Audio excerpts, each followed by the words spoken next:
पोलिसांकडे एका पालकाने तक्रार केली होती।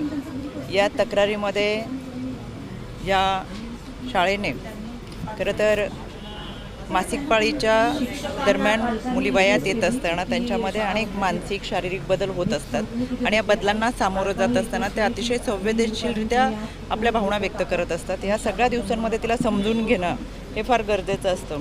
अशा या कालावधीमध्ये शाळेच्या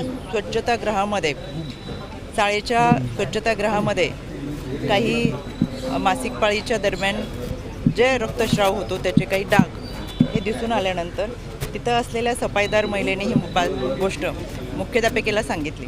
मुख्याध्यापकांनी खरं तर स्वच्छता करून घेणं किंवा त्याच्या संदर्भात कोणाला येते तर मुलींचा अवेअरनेस करणं, त्याच्यासाठी कशी स्वच्छता घ्यायची, खरं तर हा शाळेचाच एक भाग असतो, शिक्षणाचा एक भाग असतो की मासिक पाळीच्या दरम्यान कशी आरोग्याची काळजी घ्यावी, कशी स्वच्छता घ्यावी, या दरम्यान काही त्रास होत असेल तर त्याच्यासाठी आपण डॉक्टरांचा कसा सल्ला घ्यावा, या दरम्यानचा आहार कसा असतो, हे शालेय जीवनाच्या प्रक्रियेमधला एक भाग असताना असं न करता यामध्ये मुलींना एकत्र बसून 8वी ते 10वीच्या मुलींना बोलून प्रोजेक्टरवरती त्या स्वच्छतागृहाचे फोटो काढून दाखवले आणि हे कोणी केले असं सगळ्या मुलींमध्ये विचारल्यानंतर हे अतिशय निंदनीय गोष्ट होती। कुठलीही मुलगी पुढे आली नाही म्हणून मुख्याध्यापकांनी आपल्या महिला सफाईदारच्या माध्यमातून मुलींना खरं तर अतिशय घाणेरड्या पद्धतीने वागणूक देत त्यांच्या अंगावरचे कपडे काढून कोणाला पाळी आली याची शारीरिक तपासणी केली।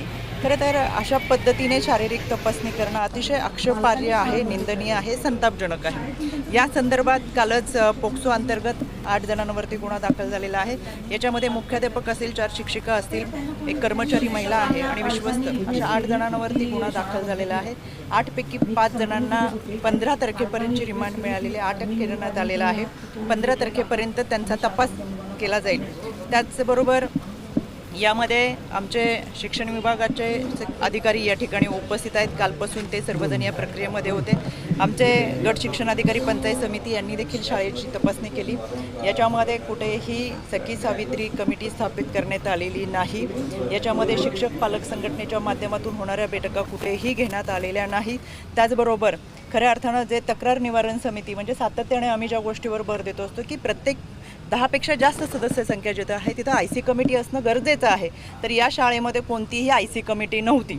त्याच्यामुळे अतिशय अक्षम्य अशा चुका या सर्व संस्थेच्या वतीनं करण्यात आलेल्या आहेत। यामध्ये शिक्षणाधिकाऱ्यांच्या माध्यमातून संबंधित शाळेची मुख्याध्यापिका यांना निलंबित करण्यात आलेलं आहे। शिक्षण विभागाला सूचना देण्यात आलेल्या आहेत की त्यांनी मुलांचंही 2 गोष्टी आपल्यासमोर आहेत।